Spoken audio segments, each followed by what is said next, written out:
Hello everyone, it has been a little while but we are back, and today I'm going to tell you how quitting my phone has changed my life. Let's get into it.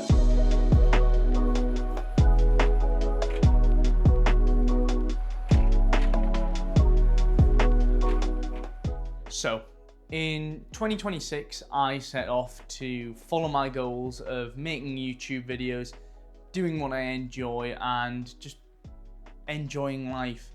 But due to some health issues at the end of February, I've not been able to do those things, and I fell into a bit of a phone addiction of scrolling, playing dumb games and just not doing anything really. And during that time I realized there's two main ways that your phone gets your attention. One is just the addictiveness of certain apps, like scrolling apps or games, and the other one is just the constant notifications and just reminding you that it's there. And that's what I plan to tackle in today's video and share with you what I've done to get through this.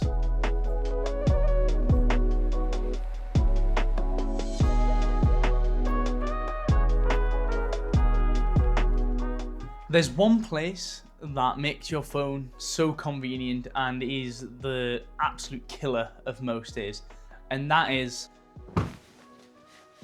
the bedroom.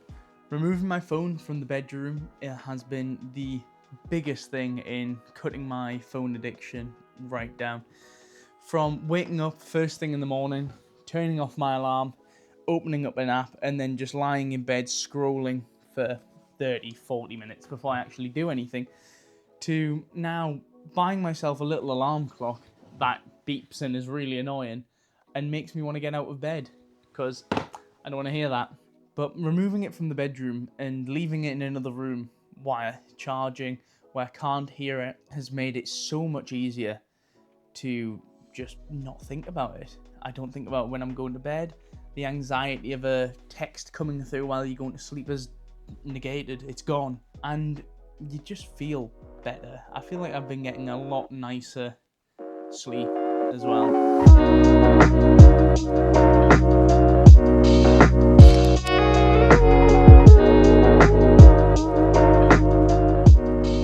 But keeping the phone out of the bedroom wasn't the be-all end-all of my phone addiction.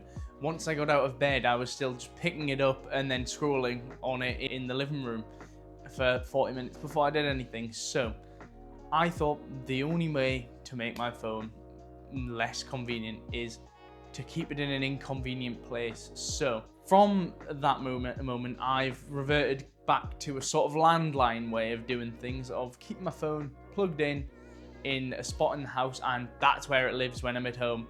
It lives plugged in at the other side of the room where I can't easily grab it. And if I do want to text someone or call it, I can't unplug it. That is a rule I've set in place for my house, and it's worked. My screen time has now gone from about 3-4 hours a day to under 1. Even though my phone has its spot where it lives there, it is still constantly wanting to get my attention. So what do?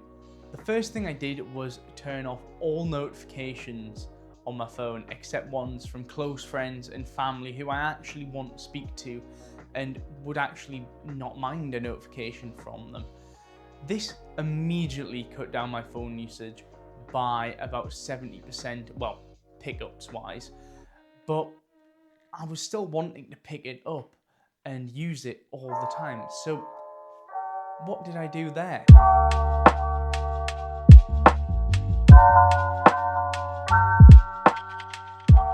Even with all these changes I made, I was still picking up my phone and scrolling.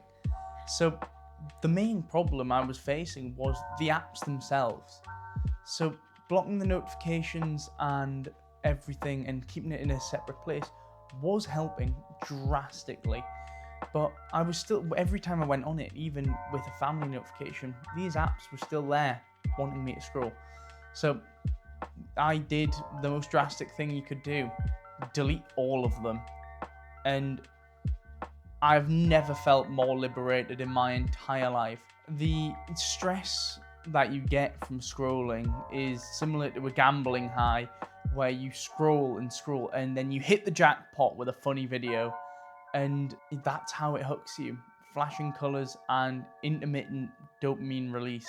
And stopping that and breaking that cycle has changed my life. And the benefits I've seen are as follows.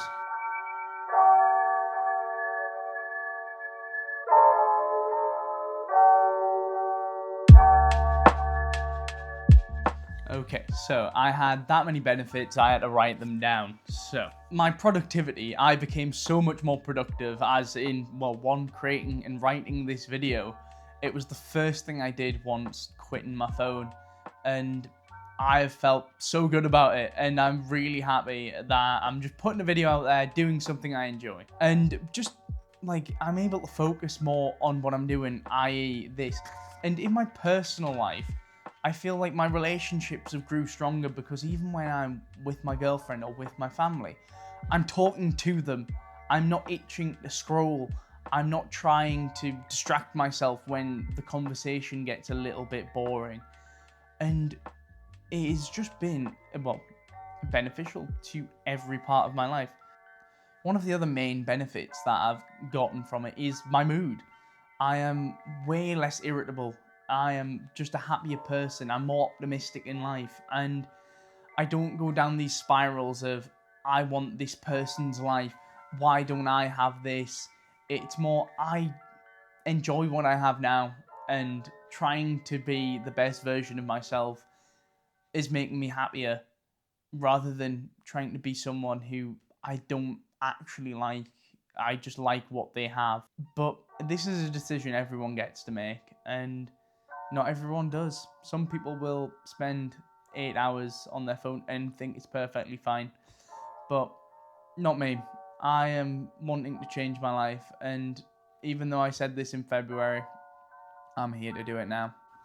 If you've enjoyed this video, I know it's a bit different and not as well made because it's my first one back, and I'm still recovering from a few health issues I've had over the past 2 months.